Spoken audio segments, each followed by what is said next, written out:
ఓం సాయిరామ్ శ్రీమాత్రే నమః. అమ్మ బిడ్డలందరికీ నమస్కారం ఫ్రెండ్స్. ఎలా ఉన్నారండి? ఏం చేస్తున్నారు?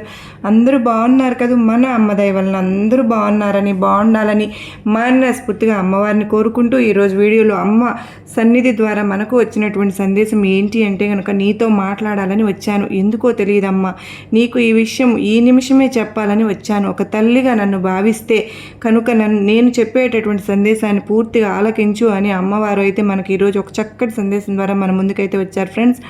ఇలాంటి సందేశాన్ని అమ్మవారు మనకు ఎందుకు అందించాలి అని అనుకుంటున్నారు అనేది అమ్మవారి మాటల ద్వారానే తెలుసుకుందాం. వీడియో మొదలు పెట్టే ముందు ప్రతి ఒక్కరికి ఒక చిన్న రిక్వెస్ట్ అండి. ఈ సందేశం కనుక మీ అందరికీ నచ్చినట్లయితే తప్పకుండా చూసి వెళ్ళే వాళ్ళందరూ మన వీడియోకి ఒక చిన్న లైక్ అయితే ఇవ్వండి. ఇంకా కొత్తగా మన ఛానల్ని ఎవరైతే చూస్తూ ఉన్నారో సబ్స్క్రైబ్ చేసుకుని సపోర్ట్ అయితే ఇవ్వండి ఫ్రెండ్స్. ఇంకా మీకు ఎలాంటి సమస్యలు కష్టాలు ఉన్నా కూడా నాకు కామెంట్ సెక్షన్లో అయితే రాయండి.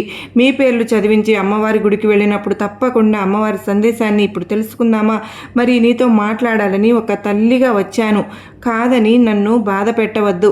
ఈ దుర్గమ్మ తల్లి చెప్తున్నాను అనే నమ్మకంతో వింటావు అని నేను కూడా భావిస్తూ ఉన్నాను. బిడ్డ, జీవితంలో ఆనందాన్ని అందించే ఒక తలుపు మూసుకుంది అంటే మరొక తలుపు తెరుచుకుని ఉంటుంది కదా. అయితే సరే, మనం మాత్రం ఆ మూసిన తలుపు వైపే చూస్తూ ఉంటాము. మన కోసం తెరిచిన తలుపులు చూడకుండా వదిలేస్తూ ఉంటాం. ఈ రోజు నుంచి 20 సంవత్సరాల తరువాత నువ్వు చేసిన పనుల గురించి కాకుండా చేయలేని పనుల గురించి ఆలోచించి బాధపడతావు. అందుకే నీ జీవితంలో నీకు ఏది చేయాలనిపిస్తే అది చెయ్యి. ఈ దుర్గమ్మపై అపారమైన నమ్మకాన్ని ఉంచు. అప్పుడే నీ దుర్గమ్మ చేసే అమూల్యమైన అద్భుతాలను నువ్వు పొందాలి. అంటే నాకు నీ నుండి నమ్మకం తప్ప ఇంకేమీ అవసరం లేదు. నీ ఆనందానికి అవధులు ఉండకుండా అలాంటి రోజులు రాబోతూ ఉన్నాయి. నిన్ను ఆశ్చర్యానికి గురిచేసే విధంగా కొన్ని సంఘటనలు కూడా మీ ఇంట్లో జరగబోతూ ఉన్నాయి.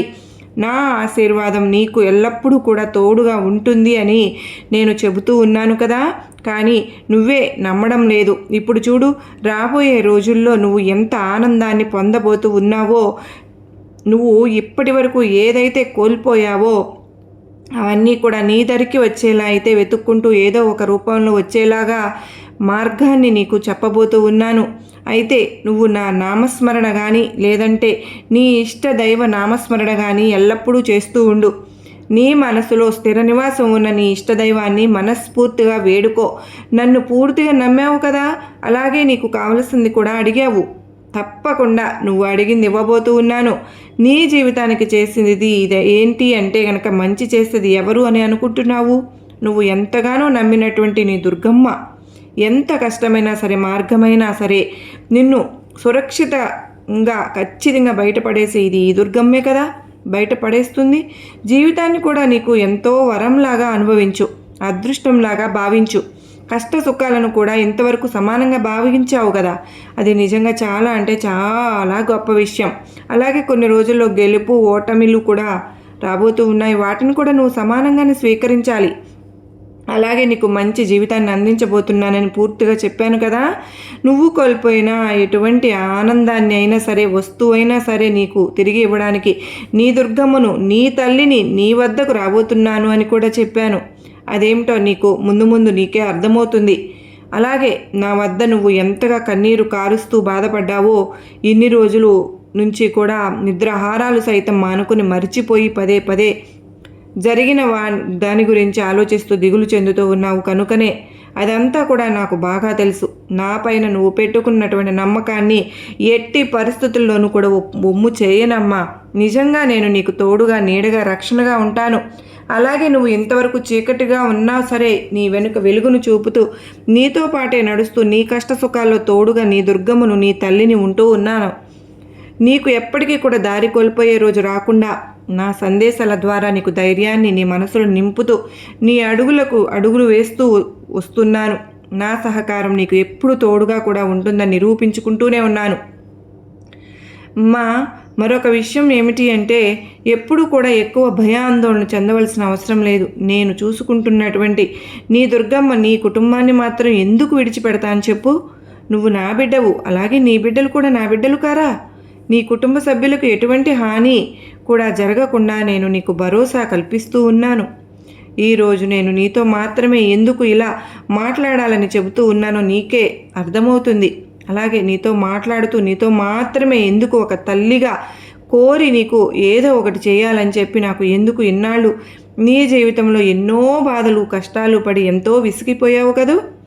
మరి ఇన్నాళ్ళు ఎప్పుడు కూడా బాధపడుతూ ఉన్నావు, అయినా సరే నా నామస్మరణ ఎప్పుడు కూడా విడిచిపెట్టడం లేదు కదా, మరవలేదు కూడా. అందుకే నా బిడ్డ తల్లిని ఎంతగా నమ్ముతుందో నిన్ను కూడా నేను అంతే నమ్ముతున్నాను. నీ ముందుకు వస్తున్నాను. ఈ సందేశం నీ ముందుకు వచ్చింది అంటేనే నీ దుర్గమ్మ యొక్క అనుగ్రహం నీకు ఉందని నువ్వు అర్థం చేసుకోవాలి బిడ్డ. నీ దుర్గమ్మ ఎప్పుడు కూడా నీకు రక్షణగానే ఉండేటటువంటి తోడుగా నీడగా ఉంటాను అని ఎప్పుడు కూడా నన్ను పిలిచావో అప్పుడే నీతో పాటే నేను కూడా కలిసి నడుస్తూనే ఉన్నాను. ఎప్పుడు కూడా చెప్పాను కదా, నీకు ఎదురయ్యే సమస్యల్లో నువ్వు ఎంత విసిగిపోయావో, వాటితో ఎంత పోరాడావో నాకు తెలుసు. అందుకే నీ బాధలను పూర్తిగా తొలగించేందుకు నేనే నీ వద్దకు రాబోతున్నాను. నువ్వు కోల్పోయిన ధనాన్ని నీ చేతికి అందించబోతున్నాను. నీ ముఖంలో మరలా చిరునవ్వును చూడబోతున్నాను. నీ కన్నీరు తుడవడానికి, నీ కష్టాలలో నీకు ఆసరాగా నిలిచేందుకు నీ కుటుంబ సభ్యులు కానీ లేదంటే నా అనుకున్న వారు ఎవరు కూడా నీకు తోడుగా అండగా నిలబడలేదు కదూ. నిజం చెప్తున్నాను, ఈ రోజుల్లో ధనానికి ఇచ్చినంత విలువ మనుషులకు ఎవ్వరు ఇవ్వడం లేదు. నువ్వు ఎంత కష్టాలులో ఉన్నావో, ఎంత కష్టకాలాన్ని అనుభవించావో నాకు మాత్రమే బాగా తెలుసు. అలాగే మరి కొంతమంది కపట వేషధారులను బాగా నమ్మి నువ్వు సంపాదించిందంతా కూడా వృధా చేసుకుంటున్నావో, అలాగే నీకు కాస్త దానిని ఉన్నదాన్ని కూడా వృధా చేసి పోగొట్టుకుంటున్నావు. పోగొట్టుకున్న ధనం నీ చెంతకు తప్పకుండా చేరుతుంది. ఎవరు నిన్ను విడిచిపెట్టినా, ఎవరు నిన్ను బాధ పెడుతూ ఉన్నా కూడా, ఎవరు నిన్ను పట్టించుకోలేకపోయినా సరే, నిన్ను నమ్మినటువంటి నీ దుర్గమ్మ మాత్రం నీకు సహాయంగా భరోసాగా నిలిచి ఉన్నానని గుర్తుపెట్టుకో. కష్టకాలంలో తన బిడ్డల్ని ఎప్పుడు కూడా ఒంటరిగా విడిచిపెట్టను. నీ తల్లి దర్శనానికి రాలేకపోతున్నాను అని బాధపడుతున్నావు కదా, నేను నీ మనసులోనే కొలువై ఉన్నాను. నువ్వు నన్ను నా దేవాలయానికి రావాలి, నా దగ్గరకు వచ్చి నీ సమస్యలు చెప్పుకోవాలని ఎలా అనుకుంటావు చెప్పు. ఎప్పుడు కూడా నీ మనసులోనే ఉన్నాను కదా. నువ్వు వచ్చినా రాకపోయినా అన్నీ కూడా నేను పట్టించుకుంటూనే వస్తున్నాను. నా పరిస్థితి ఇది అని నువ్వు చెప్పినా చాలు, నేను వింటాను. నేను నీతోనే అన్నీ చెప్పుకుంటున్నాను కదా. మరలా నువ్వు నా దర్శనానికి రావడాల్సిన దగ్గరకు చెప్పుకోవాల్సిన అవసరం ఏముంది చెప్పు. నువ్వు ఎక్కడ ఉండి చెప్పినా సరే నేను ఆలకిస్తానని చెప్తున్నాను కదా. నువ్వు ఎన్ని ఇబ్బందులు ఎదుర్కొంటున్నావో, అలాగే బాధపడుతున్నావో ఇదంతా కూడా నాకు తెలిసిందే కదా. నువ్వు రాలేదని, నా ఆలయానికి రావడం లేదు అని నేను ఎలా అనుకుంటాను చెప్పు. నీ పలుకులు, నీ మాటలు, నీ ప్రార్థన అన్నీ కూడా నాకు వినిపిస్తూనే ఉన్నాయి. కానీ నువ్వు ఇలా అనుకోవచ్చు, అమ్మా దుర్గమ్మ, నేను సంతోషంగా ఉన్నప్పుడు నాకు అందరూ తోడుగా ఉన్నారు తల్లి. మరి నేను ఇలా దుఃఖంలో మునిగిపోయి ఉన్నప్పుడు అందరూ నన్ను మోసం చేసి, నా దగ్గర ధనం ఉంటేనే అందరూ నా దగ్గరకు వస్తారా? మరి నేను ఈ భూమి మీద వచ్చినప్పుడు నాతో ఉన్న వారందరూ కూడా సంతోషంగా ఉన్నారు కదా, మరి కలిసే ఉన్నారు కదా. అలాగే నేను బాధలో ఉన్నప్పుడు మాత్రం నా చేయి విడిచిపెట్టారు ఎందుకు? నేను బాధలో ఉంటే, సంతోషంలో ఉంటే నీవు మాత్రం ఎప్పుడు కూడా నన్ను విడిచిపెట్టలేదు. నిజంగా నేను నీకు ఏమి ఇచ్చి రుణం తీర్చుకోగలనమ్మా తల్లి. అన్నీ నువ్వు నన్ను ఎంతో ప్రేమగా నన్ను అడుగుతూనే ఉన్నావు కదూ బిడ్డ. చూడు తల్లి, నువ్వు ఎప్పుడు కూడా సంతోషంగా ఉంటావని పదే పదే నేను చెప్తూ ఉన్నాను. ఆ బాధనంతా కూడా నేను భరిస్తూ ఉన్నాను. నీలో దాగి ఉన్నటువంటి కాస్త ఓపికను ఓపిక పట్టుకో. నీ కష్టకాలమంతా నేను నెట్టివేస్తున్నాను. కష్ట సమయంలో విడిచిపెట్టిన వారందరూ కూడా రేపు తిరిగి అయితే నీ దగ్గరకు వచ్చేలాగా నేను చేస్తాను. నీకు ఏదైతే మంచిదైనా చెడ్డదైనా నువ్వు బాగా తెలుసుకోవాల్సిన విషయం ఏమిటో తెలుసా? ప్రతి పరిస్థితి కూడా నీకు భగవంతుడు ఎందుకు ఇలాంటి పరిస్థితులు చూపిస్తున్నాడు అంటే, ఎవరు ఎలాంటి వారు అని తెలుసుకుంటావు అని. కనుకనే ఇప్పటికైనా సరే నీ కష్ట సమయంలో ఎవరు నీకు తోడుగా ఉన్నారు అన్నది అన్నీ కూడా నువ్వు ఎవరు ఎలాంటి వారు అనేది అందరినీ కూడా నువ్వు దృష్టిలో ఉంచుకుని ఎప్పుడు కూడా జాగ్రత్తగా నీ జీవితాన్ని గడపవలసిందిగా నేను నీ నుండి అనుకుంటున్నాను. ఎప్పుడు కూడా ఈ దుర్గమ్మ సందేశాలను పూర్తిగా ఆలకిస్తూ ఉన్నందుకు నీకు చాలా ధన్యవాదములు. క్షణం కూడా ఆలస్యం చేయకుండా నేనేం చెప్పినటువంటి సందేశాలను వింటున్నావు చూడు. నీ ఓపికకి, నీ సహనానికి నేను కూడా ఎప్పుడు కూడా బందీనైపోతానమ్మా. నీకు ఉన్నటువంటి మంచితనానికి, నువ్వు అనుభవిస్తున్నటువంటి కష్టాలకు అన్నీ కూడా నేను నిన్ను గట్టెక్కించడానికే ఎప్పుడు కూడా ప్రయత్నిస్తూ ఉంటాను. ఎప్పుడూ కూడా ఈ దుర్గమ్మ చెప్పేటటువంటి సందేశాలను నీవు పూర్తిగా ఆలకిస్తూ ఉన్నందుకు నీకు నేను ఎన్నో ధన్యవాదాలు చెప్పుకుంటూ ఉన్నాను, తెలుపుతున్నాను. ఉంటాను కూడా. ఎప్పుడు కూడా నీ మనసు ద్వారా కానీ, నీ నోటి ద్వారా కానీ, నీ చేతల ద్వారా కానీ ఎవరిని బాధ పెట్టిందే లేదు. అందుకేనమ్మా నువ్వు నాకెంతో ప్రియమైన బిడ్డవి అని అంటూ ఉంటాను. ఒకరు బాధపడుతూ ఉండడం వల్ల నువ్వు అస్సలు చూడలేవు. నా వల్ల ఎవరైనా బాధపడితే నేను తట్టుకోలేను దుర్గమ్మ, నేను వాళ్ళకన్నా ముందు నేనే బాధపడతానమ్మా అని నీకు ఉన్నటువంటి మంచి మనసుకు నేను ఎప్పుడు కూడా కృతజ్ఞతలు తెలుపుకుంటూ వస్తూ ఉన్నాను. నువ్వు ఇప్పటి వరకు జీవితంలో ఎన్నో బాధలను, ఎన్నో కష్టాలను దిగమింగుకొని మరి బ్రతుకుతూ ఉన్నావు. చాలా చాలా బాధలు పడుతున్నావు కదా, చాలా కష్టపడుతున్నావు. అన్నీ ఆలోచించుకునే అవసరమే లేదు. ఇప్పటి నుంచి నీ జీవితంలో నువ్వు అనుకున్నవన్నీ కూడా అతి త్వరలోనే నీకు చేరబోతున్నాయి బిడ్డ. ఈ రోజుతో నీ కష్టానికి ఒక ముగింపు కాలం దొరికిందే అనుకో. ఒక తల్లిగా నీకు చెబుతున్నాను కదా, ఎలాంటి పరిస్థితులు కూడా భయపడవద్దు అని ప్రతిరోజు కూడా మరీ చెప్తూ ఉన్నాను సందేశాల ద్వారా. నీ పరిస్థితులన్నీ ఎప్పుడు కూడా నీ కష్టకాలం అంతా కూడా నాకు తెలుసు. నువ్వు అనుభవిస్తున్న బాధ, నువ్వు అనుభవిస్తున్న దుఃఖము, నువ్వు అనుభవిస్తున్న ప్రతి కష్టము గురించి నాకు అన్నీ తెలుసు. నీ బాధలన్నీ నా చేతుల్లోకి తీసుకుంటాను అని, నేను లేకుండా ఏది కూడా జరగదు. నీ జీవితంలో నేను ఎప్పుడు కూడా నీ వెంటే తోడుగా ఉంటాను. నువ్వు చేసే ప్రతి పనిలో నీ వెన్నంటే ఉండి ప్రతి పనిని నేను గట్టెక్కించడానికి, ప్రతి పనిలోనూ నేను నీకు సహాయం చేయడానికి ఎప్పుడు కూడా నీ ముందంజలో ఉంటాను. ఈ దుర్గమ్మ చెప్పే సందేశాలన్నీ కూడా ఆలకిస్తున్నందువల్ల నీకు ఎలాంటి కష్టం అనేది జరగదు. నీకు అంతా కూడా మంచే జరుగుతుంది. ఇది సత్యం, నా మాట అబద్ధం కాదు అని నువ్వు నమ్ముతావు కదా. నీ నమ్మకమే నీ కష్టాల నుంచి నిన్ను బయటపడేలాగా చేస్తుంది. ఎలాంటి పరిస్థితుల్లోనైనా నమ్మకం అనేది ఉంటే చాలమ్మా. నీ దుర్గమ్మ తల్లి నిన్ను కాపాడుతానని నువ్వు అనుకుంటే చాలు. ఆ రోజు నిన్ను వెతుక్కుంటూ నేనే నీ దగ్గరకు వస్తాను. నీకు ఏం దక్కాలో, ఏది ఇవ్వాలో, ఏ సమయానికి అది నీకు అందించాలో స్వయంగా నేను నీ దగ్గరికి చేరవేస్తూనే ఉన్నాను. ఇక నుంచి నువ్వు ప్రశాంతంగా సంతోషంగా ఉండు. నీ కర్మదోషాలన్నీ కూడా, నీ పాపకర్మలన్నీ కూడా తొలగిపోయాయి. నా దగ్గర ఉన్న ఖజానా తలుపులు నీకోసమే తెరిచి ఉంచాను. ఏది నీకు దగ్గరకు చేరాలో అది తప్పకుండా నీ దగ్గరకు చేరుస్తాను. నీ కళ్ళకు కనపడనంత ఇప్పుడు నీకు కాపాడే ఈ తల్లి దుర్గమ్మ రాబోయే రోజుల్లో ఇంకా పూర్తిగా నిన్ను తెలుసుకుని నీ దుర్గమ్మ తల్లికి ఇంకా దగ్గర అవ్వాలని నువ్వు ఆరాటపడుతూ ఉన్నావు కదూ. నీకు కావలసిన దానికంటే ఎక్కువే ఇస్తాను. అప్పుడు నీకు ఏమి చేయాలో తెలియక నా కళ్ళల్లోకి ఆనందంతో చూస్తూ, ఆనంద కన్నీరు పెట్టుకుంటూ, అంటే ఆనంద బాష్పాలు అంటారు కదా, నేను కూడా ఎదురు చూస్తూనే ఉన్నాను. నువ్వు ఈ విషయం గుర్తుపెట్టుకో. నా మీద నమ్మకం వచ్చినంతకాలం నీకు ఎలాంటి దిగులు, భయము ఏది కూడా అవసరం లేదు. నీకు కావలసిన విజయాలు, సంతోషాలు అన్నీ కూడా నీకు నేను అందిస్తూనే ఉంటాను. ఇకనైనా సరే నీ మనసులో ఉన్న అనుమానాలన్నీ కూడా తీసి పక్కన పారాయి. ఏది జరుగుతుందో, ఎలా జరుగుతుందో, నువ్వు అనుకున్నవన్నీ అనుకున్నట్లుగా జరుగుతాయా, నా తల్లి ఇస్తుందా అనే అనుమానం నీ మనసు నుంచి తీసేసేయి. నీకు ఈ రోజు నుంచి సంతోషకరమైన, మంగళకరమైన వార్తగా మారబోతోంది. ఇక నుంచి నీ దశ తిరిగిపోయింది. ఎందుకంటే ఈరోజు నీకు సకల శుభాలు కలుగుతాయి. నువ్వు కోరుకున్నవన్నీ కూడా లభించే వాటిని నీ ముందు నిలబెట్టబోతున్నాను. అవన్నీ కూడా నీ సొంతమవుతాయి. నువ్వు ఎప్పటి నుంచో కావాలనుకుంటున్నది కోరుకోవడం వల్ల ఈరోజు నీకు ప్రత్యేకంగా నీ దగ్గరకు చేరి నిన్ను గుర్తుంచుకునే పోయేలాగా చేస్తుంది. ఇక నువ్వు ఏది ముట్టుకున్నా కూడా అది బంగారంతో సమానమే అవుతుందమ్మా. ఏది పెట్టినా సరే అందులో లాభాలు వస్తాయి. నీ చుట్టూ శుభకరమైన రక్షణ కవచం నీకు ఏర్పరిచాను. నీ చేతికి అదృష్టమైన ఆభరణాన్ని ఇస్తున్నాను కనుక నువ్వు చేపట్టని ఏ పనైనా సరే విశేషమైన ఫలితాలను సాధించి నిన్ను, నీ కుటుంబాన్ని సంతోషంగా జీవించేలాగా చేస్తుంది. నీకున్న దానిలో ఎదుటివారికి సహాయం చేస్తూ నీ జీవితాన్ని నీ కుటుంబంతో సంతోషంగా గడుపుతూ ఎప్పుడు కూడా సుఖ సంతోషాలతో, అష్టైశ్వర్యాలతో, ఆరోగ్యాలతో సంతోషంగా ఉండాలని నా ఆశీస్సులు నీకు ఎల్లప్పుడూ కూడా అందిస్తూనే ఉంటాను. ఎటువంటి పరిస్థితుల్లోనైనా సరే ధైర్యంగా ఉండు. ఆలోచించే ప్రయత్నం చేయవద్దు. ఎలాంటి ముప్పునైనా సరే నువ్వు తప్పించుకోగలుగుతావు. ఎన్నాళ్ళుగానో మిమ్మల్ని పట్టి పీడిస్తున్న దుష్టశక్తులన్నీ కూడా నీ దగ్గర నుంచి నేను తరిమి వేస్తున్నాను.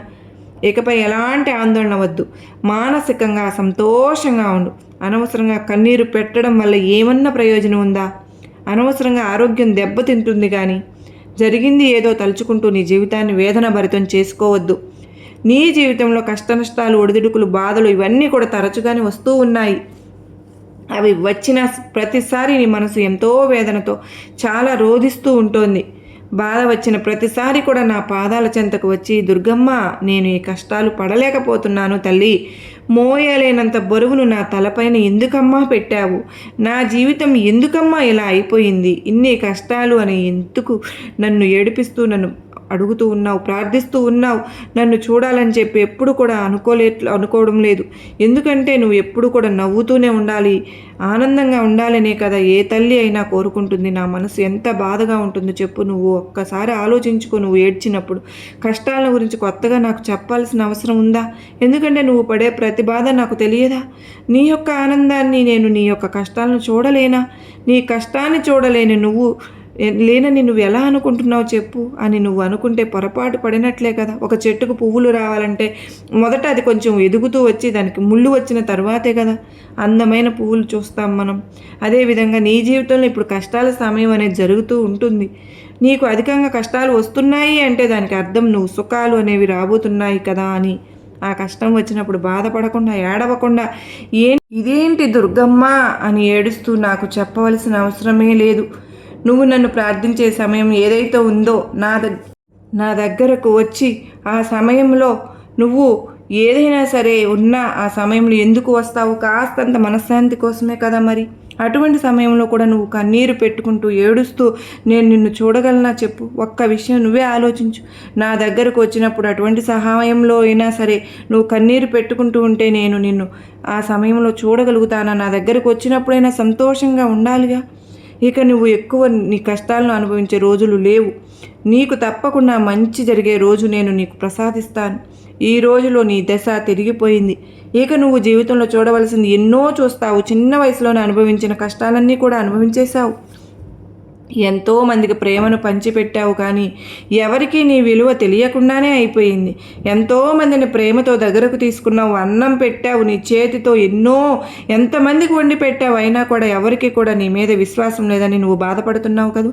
నీకంటూ మంచి రోజులు వచ్చిన తర్వాత వాళ్ళే తప్పకుండా బాధపడతారు. ఇది నువ్వు తెలుసుకోవాల్సిన విషయం ఒకటి ఉంది. ఏంటో చెప్పనా? అది శ్రద్ధగా వింటావు కదా. మూర్ఖులతోటి ఎప్పుడు కూడా ఎక్కువగా వాదించవద్దు. ఎందుకంటే వాళ్ళతో వాదిస్తే ఇప్పటికే బాధపడుతున్న నీ మనసు ఇంకా ఎక్కువగా ఇంకాస్త బాధకు గురైపోతుంది.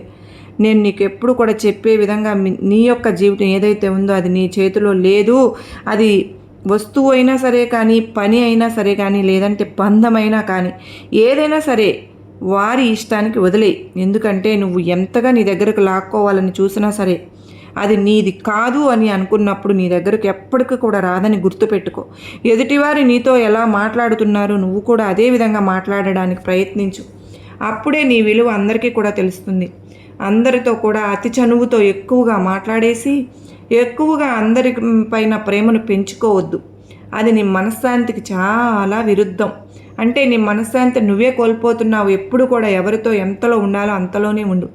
ఎప్పుడు కూడా నీ జీవితంలో ఏదైనా నిన్ను ఉన్నత స్థానంలో నిలబడుతుందో దానిపైనే దృష్టి పెట్టు. అప్పుడే అందరూ కూడా నిన్ను వెతుక్కుంటూ వస్తారు. ఇక ఈ రోజుతో నీ దిగులు మొత్తం కూడా, నీ కష్టాలన్నింటికీ కూడా ముగింపు పలికేస్తున్నాను బిడ్డ. నీ జీవితంలో తల్లి నీ కష్టాలన్నీ కూడా పోయి ఒక శుభవార్తల మీద శుభవార్తలు వింటావు. నీ మనసు చాలా మంచిది. ఒకరిని ఎప్పుడు బాధ పెట్టాలని అనుకోలేదు, నువ్వు ప్రయత్నించవు కూడా. అందుకే నువ్వు నాకు ఎంతో ప్రియమైన బిడ్డవి అని ఎప్పుడు మరీ చెప్తూ ఉంటాను. నీ సంకల్ప బలం చాలా గొప్పగా ఉంటుంది. దాని ముందు జాతకాలు, ముహూర్తాలు లాంటివి ఎందుకు పనిచేస్తాయి చెప్పు? అవి చాలా చిన్నవి. అదే బలంతో నువ్వు ముందుకు వెళ్ళు. ఈ దుర్గమ్మ నీకు తోడుగా ఉన్నాను. విజయం ఆలస్యమైనా సరే బాధపడకు. చెడు కర్మల వలన చెడు కర్మ ఫలితం వెళ్ళిపోతుంది అని సంతోషించు. మనసుతో కానీ, నీ నోటితో కానీ, చేతలతో కానీ ఎవరిని కూడా బాధ పెట్టవద్దు. ఎప్పుడు కూడా జీవితంలో సంతోషాలను అనుభవిస్తామని పదే నీకు నేను చెప్తూనే వస్తున్నాను. ఎప్పుడు కూడా నాపై పూర్తి విశ్వాసాన్ని పెట్టుకున్న వారికి ఎటువంటి అన్యాయము అనేది జరగదు. ఒక తల్లిగా మరీ చెబుతున్నాను మీ అందరికీ. ఎప్పటికీ ఎన్నటికీ ఎవరిని కూడా బాధ పెట్టవద్దు. మీరు ఎవరిని హింస పెట్టవద్దు. ఎందుకంటే ఎవరి కర్మలు వాళ్ళు అనుభవిస్తూ ఉంటారు. దేవుడు ఎవరికి ఏది ఇవ్వాలో అదే ప్రసాదిస్తారు. కనుక దేవుడు ఎవరికి ఎంత ఇవ్వాలో అంతే ఇచ్చి ఉంటారు. కనుక మనం ఎవరిని కూడా చులకనగా హేళన భావంతో చూడకూడదు అని నేను ఎప్పుడూ చెప్తూ ఉంటాను. మరి ఈరోజు నీ దగ్గర ధనం ఉన్నంత మాత్రాన రేపటి రోజున ఉంది అని మాత్రం నువ్వు ఎలా అనుకుంటావు చెప్పు? అందుకే ముందే మరీ చెప్తున్నాను, ధనాన్ని ఎక్కువగా వృధా చేయకుండా ధనం లేని వారికి సహాయం చేస్తూ ఉంటే కనుక ఎప్పుడు కూడా ధనం లేదని ఇతరులను హేళన భావంతో చూడనే కూడదు. దేవుడికి ఎవరికి ఎంత ఇస్తారో అంతే ఇస్తారు, అంత జీవితాన్ని మనం గడుపుతాం అనుకుంటే చాలు. ఇకనైనా సరే కానీ ఎప్పుడు కూడా మీ జీవితంలో అన్ని శుభకరమైన రోజులు వస్తాయి అని ఒక తల్లిగా నేను మీకు అందరికీ కూడా పదే గుర్తు చేస్తూ ఉన్నాను. ఇన్ని రోజులు మీరు పడిన కష్టాలన్నింటికి కూడా తప్పకుండా ఒక ముగింపు అయితే దొరుకుతుందని మరీ చెప్తూ ఉన్నాను. మీ సంతోషాలను అనుభవించడానికి మీరు సిద్ధంగా ఉండండి. సంతోషంగా జీవించడానికి, గడపడానికి మీ జీవితాన్ని ఆహ్వానించండి. సంతోషంతో మీ జీవితం ఎప్పుడు కూడా సుఖవంతంగా ఉంటుందని నేను మరీ గుర్తు చేస్తున్నాను. నీకు ఇప్పటి నుంచి అన్ని శుభవార్తలే. నీ జీవితంలో ఇన్ని రోజులు పడినటువంటి కష్టాలన్నీ తొలగిపోయి నువ్వు ఒక శుభకరమైనటువంటి వెలుగును చూడబోతున్నావని నేను నీకు మాట ఇస్తున్నాను. నీకు నా ఆశీర్వాదములు ఇస్తున్నాను బిడ్డ అని అమ్మవారు చెప్పినటువంటి ఈ సందేశం మీ అందరికీ కూడా నచ్చింది అని అనుకుంటున్నాను. తప్పకుండా చూసి వెళ్ళే వాళ్ళందరూ ఒక వీడియోకి చిన్న లైక్ అయితే ఇవ్వండి. ఇంకా కొత్తగా మన ఛానల్ చూస్తూ ఉన్నారు కనుక సబ్స్క్రైబ్ చేసుకుని సపోర్ట్ అయితే ఇవ్వండి ఫ్రెండ్స్. ఇంకా మీరు ఎలాంటి కష్టాలు బాధలు కానీ ఉన్న కామెంట్ సెక్షన్లో కామెంట్ అయితే రాయండి. నేను అమ్మవారి గుడికి వెళ్ళినప్పుడల్లా నేను మీ పేర్లు చదివి ప్రేయర్ అయితే చేస్తాను. రేపు మరలా అమ్మ సన్నిధి ద్వారా వచ్చే సందేశంతో మనందరం కలుసుకుందాం. అమ్మవారి ఆశీస్సులు మన కుటుంబంపై ఎల్లవేళలా ఉండాలని మాపై మనందరిపై చెప్పి నేను మనస్ఫూర్తిగా కోరుకుంటున్నాను. అందరూ బాగుండాలి, అందరిలో నేను ఉండాలి అని మనస్ఫూర్తిగా అమ్మవారిని కోరుకుంటూ మనందరికీ కూడా అష్టైశ్వర్యాలు ఆరోగ్యాలు ప్రసాదించమని ఆ తల్లిని మరీ వేడుకుంటూ మరలా కలుసుకున్నంత వరకు అందరికీ నమస్కారం అండి. ఓం శ్రీమాత్రే నమః. సర్వేజన సుఖినో భవంతు.